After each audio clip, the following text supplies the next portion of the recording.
Hi, வீட்டில் கொஞ்சம் கூட காய் இல்லை, அதனால் வாங்கிட்டு வரலான்னு சொல்லிட்டு தான் பிளான் பண்ணேன்.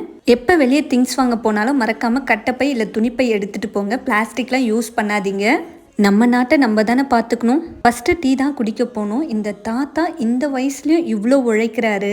இதை பார்க்கும்போது எனக்கு தோணுனது, உழைக்கிறதுக்கு வயசு தேவையில்லை, மனசில் சக்தி இருந்தால் போதும்னு சொல்லிட்டு தான்.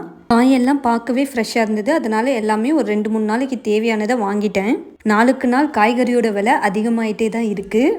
என்னதான் காய்கறிகள் ஃப்ரெஷ்ஷாக இருந்தாலும் எப்படியும் தோட்டத்தில் உரங்களை போட்டு தான் வளர்த்துருப்பாங்க. கண்டிப்பாக அதுக்கு மேலே ஃபெர்டிலைசரோட ஸ்மெல்லு, அதோட இது எல்லாமே இருக்கும். அது போகிறதுக்காக கொஞ்சம் உப்பு, மஞ்சள் எல்லாமே போட்டு ஒரு 1/2 hour தண்ணியில் ஊற வச்சுடுவேங்க.